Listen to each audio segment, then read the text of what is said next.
Le président congolais Félix Tshisekedi a boycotté le deuxième jour du sommet de la francophonie organisé les 4 et 5 octobre 2024 en France. Dans l'émission Grand Invité Afrique de ce vendredi 11 octobre 2024, le ministre de la Communication et des Médias, porte-parole du gouvernement Patrice Muyaya, accuse une erreur diplomatique commise par le président français. Le président de la République n'a pas participé à la dernière phase de travaux de la francophonie parce qu'il y a eu une mission coupable de son homologue français qu'il avait pourtant rencontré vendredi matin, des échanges qui se sont plutôt bien déroulés. La République démocratique du Congo étant le plus grand pays francophone et qui connaît l'une des plus graves crises humanitaires ne pouvait pas être omis dans la prise de parole du président Macron à l'ouverture du sommet de Villers-Cotterêts, même s'il s'est rattrapé plus tard, mais les mal étaient faits. Au lendemain du sommet, Emmanuel Macron a tenté de calmer les tensions. La France, la francophonie reste mobilisée pour résoudre cette crise qui impacte gravement la RDC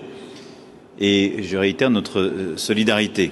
Nous condamnons la violence, les actions de tous les groupes armés opérant en RDC et les atteintes à sa souveraineté territoriale et il n'y a pas d'ambiguïté sur ce point. Hier, je l'ai dit moi-même, je n'ai été que parcellaire dans les citations et il y a beaucoup de crises, de tensions, de situations de guerre que je n'ai pas citées.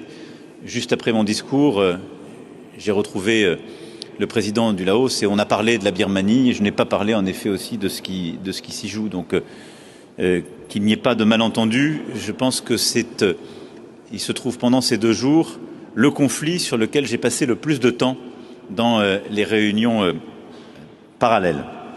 Nous encourageons très clairement la RDC et le Rwanda à parvenir à un accord dans le cadre de la médiation angolaise et l'OIF doit jouer un rôle en soutien des efforts régionaux à ce titre.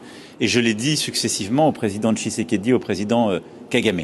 Depuis plusieurs années, l'Est de la RDC est le théâtre d'un conflit qui implique notamment le mouvement rebelle, le M23, soutenu par le Rwanda selon le Congo. Ce conflit a entraîné le déplacement des milliers de personnes. Plusieurs initiatives de paix entre les deux nations n'ont pas abouti. Les négociations entre la RDC et le Rwanda, sous la médiation de l'Angola, se poursuivent avec la prochaine session prévue pour le 12 octobre 2024 à Luanda.